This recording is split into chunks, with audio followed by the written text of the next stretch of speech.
आज हम package AC का वायरिंग कंट्रोल बनाएंगे, ठीक ना।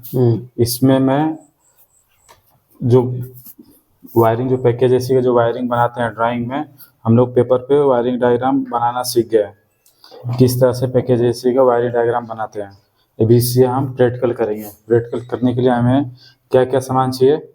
ट्रांसफार्मर चाहिए ना, 220 वोल्ट से 24 वोल्ट का ट्रांसफार्मर चाहिए, थर्मोस्टेट चाहिए, एक 3 फेज का कॉन्ट्रैक्टर, ओवरलोड, और जो इंडोर यूनिट हमारा सिंगल फेज का है इसके लिए 2 पोल का कॉन्ट्रैक्टर, 24 वोल्ट कॉइल, हम ये सामान हमें चाहिए, ठीक ना।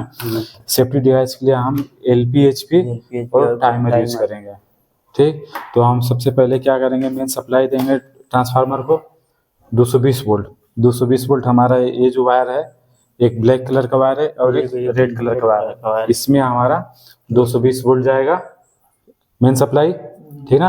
मेन सप्लाई इसमें जाएगा और इसमें से हमारा जो है आउट होगा एक जो ब्लू कलर का हमारा 0 हो गया और रेड वाला हमारा 24 वोल्ट होगा, यानी 24 वोल्ट का हमारा सप्लाई इस कनेक्टर में जाएगा, ठीक ना। कनेक्टर में जाएगा, कनेक्टर में से हम क्या करेंगे, थर्मोस्टेट में, अगर थर्मोस्टेट में बैटरी रहेगा हमारा तो हम थर्मोस्टेट में बैटरी अगर डालेंगे तो C नहीं डालेंगे, अगर बैटरी नहीं डालेंगे तो हम C डालेंगे इसमें, है ना। कॉमन का वायर हम डालेंगे। इसका टर्मिनल जो कनेक्शन नंबर होता है, R होता है, Y होता है, G होता है, C होता है और W होता है। R और C जो हमारा थर्मोस्टेट के लिए चालू करने के लिए है 24 वोल्ट, जो R का सप्लाई वही Y में जाता है कंप्रेसर के लिए, G जाता है ब्लोअर मोटर के लिए और W है हीटर के लिए, ठीक। ये हमारा कनेक्शन हो गया। अब हम इसमें ये वायर का हमारा कलर कोड है, बेसिकली हमारा जो R में जाता है, जो R जो थर्मोस्टेट के जो R में जाता है रेड जाता है वायर, और जो ब्लैक वायर जो है वो हमारा कॉमन में जाता है C में, थर्मोस्टेट के C में जाता है। ये हमारा 24 वोल्ट हो गया। और एक हमारा जो Y जो निकलता है वो कंप्रेसर के लिए, तो Y में हम अक्सर करके येलो कलर का वायर डालते हैं, हमारे पास नहीं तो इसलिए हम रेड डाले हैं, ठीक। और G जो वायर है जो ब्लोअर मोटर को जाता है वो हमारा ग्रीन वायर जाता है, ठीक ना। कलर कोड अगर पता अगर है तो कलर कोड से देखेंगे, नहीं तो हम उसी तरह भी कंट्रोल कर सकते हैं, पर हम थर्मोस्टेट का टर्मिनल बराबर से ध्यान देंगे कौन सा वायर किस में कलर कोड गया है, ठीक। ये हमारा ये हो गया। अब हम इसमें सप्लाई देंगे, ठीक ना। सप्लाई देंगे, हमारा फेस न्यूट्रल हो गया है जो ट्रांसफार्मर के लिए, ठीक। अब देख, और ब्लोअर मोटर के लिए हमारा नहीं है तो इसमें हम एक जो बल्ब यूज करेंगे सिंगल 2 पोल कॉन्ट्रैक्टर में, ये ब्लोअर मोटर के लिए यूज करेंगे, और एक बल्ब यूज करेंगे हम कंप्रेसर के लिए, ठीक ना। इसको हम कनेक्ट करेंगे, तो इसको पहले हम कनेक्ट कर लेते हैं। ये हमने ओवरलोड का जो कंप्रेसर का जो बल्ब है ओवरलोड में कनेक्ट कर दिया, फेस दे दिया, एक में न्यूट्रल दे देंगे हम। ये हम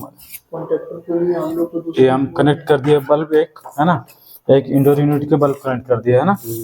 ब्लोअर मोटर के लिए भी बल्ब यूज हो गया और हमारा कंप्रेसर के लिए भी यूज हो गया। अब हम क्या करेंगे, इसको मेन सप्लाई देना पड़ेगा हमें ना। कंट्रोल सप्लाई जब भी हम बनाते हैं तो एक होता है पावर सर्किट और एक होता है कंट्रोल सर्किट। नमस्कार। तो इसमें 2 टाइप का कंट्रोल बनाते हैं ना, एक होता है पावर वायरिंग डायग्राम और एक होता है कंट्रोल वायरिंग डायग्राम। तो हम पावर वायरिंग डायग्राम कर लिया, हम पावर कनेक्ट कर दिया। अब इसमें हमें फेस और न्यूट्रल चाहिए, है ना। तो हम इसको क्या करेंगे, एक वायर लेंगे हम, एक हम फेस दे देंगे कॉन्ट्रैक्टर के L1 में दे दिए, और एक हम न्यूट्रल देंगे। तो एक वायर इसको हम क्या करेंगे, ब्लोअर मोटर को देंगे, फेस दे देंगे। ये हमारा इसमें मेन सप्लाई आ गया, इससे हम लूप करके हम ब्लोअर मोटर को दे दिए, है ना। फेस हमारा चला गया। अब हम यूज करेंगे न्यूट्रल, है ना। अब इसे हम क्या करेंगे, न्यूट्रल देंगे, तो यहाँ पे कनेक्ट कर देते हैं, है ना। हाँ, उसमें जोड़ दीजिए। बल्ब को चालू करने के लिए एक फेस दे दिए और एक हम न्यूट्रल दे दिया, है ना। पावर वायरिंग हो गया हमारा, मतलब एक ये न्यूट्रल का हो गया, एक फेस का हो गया हमारा पावर का। तो इसको हम क्या करेंगे, थर्मोस्टेट के फेस जो ट्रांसफार्मर है उसको लिए एक फेस एक न्यूट्रल चाहिए 220 वोल्ट का, तो हम इसमें इसको कनेक्ट कर देते हैं। फेस कनेक्ट हो गया पावर वायरिंग का, हाँ 220 वोल्ट, और न्यूट्रल को हम न्यूट्रल में कनेक्ट कर दिए। ये पावर वायरिंग का हमारा हो गया, सत्यम लगेंगे है ना। ये अब हमारा कंप्लीट हो गया। अब हमारा बचा क्या, कंट्रोल वायरिंग थर्मोस्टेट से। ये हम इसको छोड़ देते हैं। अब इसमें हम क्या करेंगे, जो रेड वाला है हमारा ये फेस है, और जो ब्लू वाला है हमारा 0 वोल्ट है, दोनों मिला के हमारा 24 वोल्ट हो गया, है ना। जो ट्रांसफार्मर से हमारा आ रहा है 24 वोल्ट ट्रांसफर हो गया। नहीं कोई बात नहीं। तो अब इसको हम क्या करेंगे, कनेक्ट करेंगे। अभी देखिए ट्रांसफार्मर में थर्मोस्टेट में ऑलरेडी हम वायर कनेक्ट कर दिए हैं, रेड वायर। ये रेड वायर है। रेड वायर क्या है, किसमें गया है, थर्मोस्टेट के आर में गया है, थर्मोस्टेट के आर में गया है। ब्लैक वायर कहाँ गया है, थर्मोस्टेट के सी में गया, क्योंकि हमारा थर्मोस्टेट में बैटरी नहीं है ना। तो हमारे 24 वोल्ट ट्रांसफार्मर को चाहिए, थर्मोस्टेट को।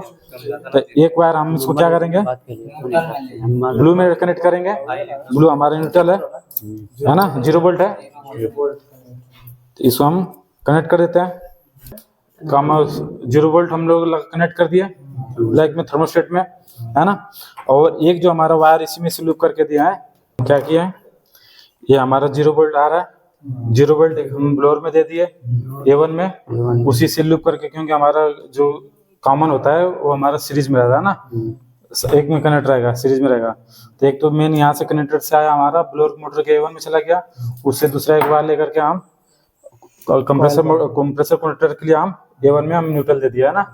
ये हमारा कंट्रोल हो गया, न्यूट्रल का कनेक्शन, 0 वोल्ट का कनेक्शन हो गया। अब हम अब 24 वोल्ट का करेंगे। तो ट्रांसफार्मर का कौन, थर्मोस्टेट का कौन सा है, आर है। तो थर्मोस्टेट का हम इसमें लूज कनेक्शन है, इसलिए कभी भी करिए तो लूज कनेक्शन नहीं होना चाहिए, ठीक है। 24 वोल्ट का थर्मोस्टेट में देंगे यार, है ना। तो कनेक्ट कर देंगे हम दूसरे तरफ, कनेक्ट कर दिए हम। अब जो आर का जो सप्लाई है, जो रेड वायर है, अभी आर में जा रहा है, और यहाँ से जा रहा है हमारा न्यूट्रल जो 0 वोल्ट है। थर्मोस्टेट हमारा क्या होगा, ऑन हो जाएगा, ऑन हो गया। अब जो ये हमारा बचा कौन सा, वाई का बचा और जी का बचा। तो हम जी का जो है क्या करेंगे, जी का वायर कहाँ जाएगा, इंडोर यूनिट के कॉन्ट्रैक्टर में जाएगा। तो हमारा 2 पोल का कॉन्ट्रैक्टर है, इंडोर यूनिट सिंगल फेस का है ना। तो हम इसे क्या करेंगे, A2 में दे देंगे, ब्लोअर मोटर के A2 में दे देंगे कॉइल के। ये हमारा हो गया क्लियर। अब हम क्या करेंगे, जो वाई का जो सप्लाई है उसको क्या करेंगे, हम वाई का सप्लाई हमारा कंप्रेसर में। अब देखिए हम अब यहाँ पे देखते हैं ड्राइंग किस तरह से हम बनाया है ना। ड्राइंग हम ओवरलोड में 95 में देंगे, जैसे आप ड्राइंग बना उसी हिसाब से हम बनाते हैं, ठीक ना। तो जो हमारा वाई से जो निकल रहा है हमारा, तो हम ओवरलोड के 95 में कनेक्ट करेंगे, कनेक्ट कर देते हैं। 96 से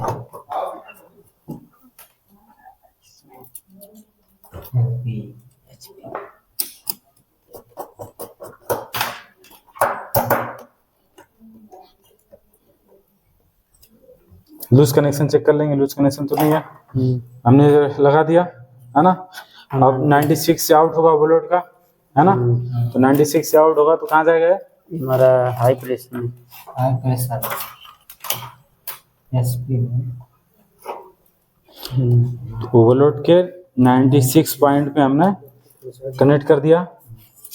हम एक कनेक्ट क्यों कर रहे हैं कि 95 और 96 एनसी में रहता है ना। एनसी में रहता है। जब फॉल्ट होगा, कुछ ओवरलोड पे जाएगा मोटर या कंप्रेसर, तो ये एनसी एनओ हो जाता है। इसलिए हम 95 में इनकमिंग होगा और आउटगोइंग जो सप्लाई है वो 96 से होगा। ये हम ओवरलोड में कनेक्ट कर दिए 96 से। अब 96 के ओवरलोड से निकल रहा है, कहाँ जा रहा है हमारा, अब हाई प्रेशर EHP स्विच में जा रहा है, हाई प्रेशर स्विच में। हाई प्रेशर स्विच के इनकमिंग में जाएगा, कनेक्ट हो गया हमारा। अब वहां से हमारा कहाँ जाएगा, LP में जाएगा। LP में हमारा, LP में क्यों नहीं लगा रहे हैं हम, क्योंकि ऑलरेडी हमारा जो एटमॉस्फेरिक प्रेशर पे है ना, तो हमें इसको हमेशा LP NO में रहता है ना। तो इसलिए हमारे पास उसमें कोई कनेक्ट प्रेशर नहीं है, इसलिए हम उसे बाईपास कर रहे हैं, क्योंकि चालू नहीं होगा फिर, है ना। तो हम डायरेक्ट LP से नहीं दे करके टाइमर में दे देंगे, HP से आउट होकर के हम टाइमर में दे देते हैं, है ना। प्रॉपर वायरिंग होता है ओवरलोड से निकला एचपी में गया, एचपी से निकला एलपी में गया, एलपी से निकला टाइमर में गया, टाइमर से फिर हमारा कंडक्टर के ए2 में चला जाएगा। अगर ऐसे करते बी सही है। अगर आप ऐसे करते हैं हाई प्रेशर में जाएगा, हाई प्रेशर से लो प्रेशर जाएगा, लो प्रेशर से हमारा टाइमर में गया, टाइमर से फिर हमारा ओवरलोड गया, ओवरलोड से फिर हमारा कंडक्टर के जो कंप्रेसर का कंडक्टर है उसके ए2 में हम कनेक्ट कर देंगे। ठीक, तो हम ड्राइंग बनाए, पहले ओवरलोड बना दिया, फिर एचपी लगाए, फिर एलपी लगाए, फिर हम टाइमर लगाए, टाइमर के बाद फिर हमारा कंडक्टर कंप्रेसर कंडक्टर के ए2 में जा रहा है। ठीक ना, तो हमारा अब टाइमर में हम कनेक्ट कर दिए, एचपी में इनकमिंग हुआ हमारा एक वायर से, दूसरा वायर से हमारा आउट हुआ, टाइमर में डाल दिए, टाइमर के जो लोड लिखा रहता है वहाँ पे कनेक्ट कर दिए, और आउट गोइंग है उसका 2 नंबर का 3 नंबर का है उसे हम आउट करके फिर हम कहाँ करेंगे कंडक्टर के ए1 में देंगे। ठीक ना, तो ये हमारा वायरिंग कनेक्शन सही है। अब हम इससे सप्लाई दे करके चालू करते हैं। है ना, हमारा थर्मोस्टेट चालू हो गया। थर्मोस्टेट में क्या होता है कि 5 मिनट का टाइमिंग होता है। इसमें एक फैन होता है और एक सिस्टम होता है। सिस्टम जो है कंप्रेसर के लिए है, हीटर के लिए, और जो फैन है वो ऑटो और मैनुअल सेट करते हैं। अगर ऑटो पे सेट करेंगे तो कंप्रेसर के साथ साथ फैन मोटर ब्लोअर मोटर भी चलेगा, कंप्रेसर बंद होगा तो ब्लोअर मोटर भी बंद होगा। ठीक ना, और जब हम फैन को ऑन पे सेट कर देंगे तो फैन जो ब्लोअर मोटर है कंटिन्यू चलता रहेगा, और जो कंप्रेसर है हमारा टेम्परेचर पे जो सेट किए रहेंगे तो टेम्परेचर पे कट ऑफ कटिंग होते रहेगा। है ना, तो अभी हम सेट किए हैं ऑटो पे। इसी को मैं सपोज मैं ऑन पे सेट करता हूँ तो ब्लोअर मोटर का हमारा तुरंत बल्ब जलना चाहिए, चलना चाहिए। इसको मैं सेट कर दिया, देखिए तुरंत ब्लोअर मोटर हमारा चालू हो गया। अब इसमें हमने सेट किया 70 फ़ारेनहाइट टेम्परेचर थर्मोस्टेट में, रूम टेम्परेचर हमारा 88 है। अब इसमें क्या होता है कि जो सिस्टम के ऊपर जो होता है कूल ऑन होता है वो ब्लिंक कर रहा है, जब वो स्टॉप हो जाएगा तो हमारा वाई से सप्लाई आउट होगा। जब वाई से सप्लाई आउट होगा तो हमारा कंट्रोल में जाएगा। है ना, तो हमारा भी ये ब्लिंक कर रहा है। तो 5 मिनट का टाइमिंग है, हम इंतजार करेंगे, 5 मिनट इंतजार कर लेते हैं, उसके बाद देखते हैं कि चालू होता है नहीं होता है ना।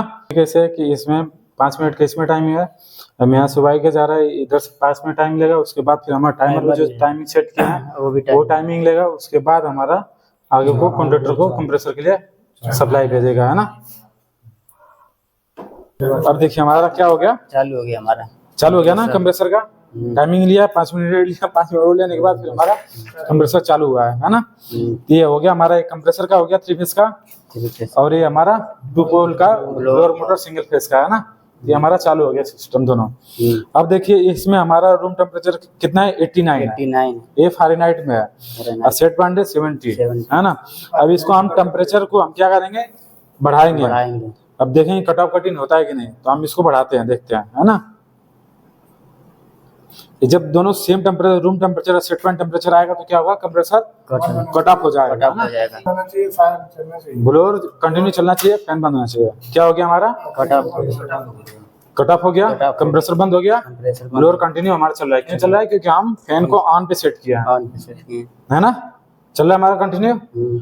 अब देखते हैं, अब हमारा रूम टेम्परेचर को अब हम 89 है और हम इसको डाउन करेंगे। है ना, जब डाउन करेंगे तो जो भी टाइम है वो टाइम के हिसाब से हमारा चालू होगा, फिर वही टाइम लेगा 5 मिनट, उसके बाद रूम टेम्परेचर सेंस करेगा, फिर टाइम लेकर के फिर चालू हो जाएगा। जैसे यहाँ पे 76 दिखा रहा है, 25 दिखा रहा है, तो रूम का टेम्परेचर तो मान के चलिए 25 है चाहे 24 है, तो यहाँ पे 71 दिखा रहा है, तो उसी हिसाब से हम तो रूम टेम्परेचर जो आप क्या थर्मोस्टेट है तो उसमें अगर फ़ारेनहाइट में रहेगा तो दोनों फ़ारेनहाइट में ही शो करेगा, सेंटीग्रेड में नहीं है कि रूम टेम्परेचर सेंटीग्रेड में शो कर रहा है और फ़ारेनहाइट में भी दोनों शो कर रहा है। हो गया कंट्रोल। ये कंट्रोल वाले डायग्राम कहाँ गए, हम जो पैकेज जैसी का है जो हम विदेश में जो यूज करते हैं ना, Saudi, Dubai, Kuwait, Qatar, Bahrain, Oman, मस्कत, है ना, तो ये सब चीज हम वहाँ पे ये सब कंट्रोल जो बनाते हैं वहाँ पे बनाते हैं।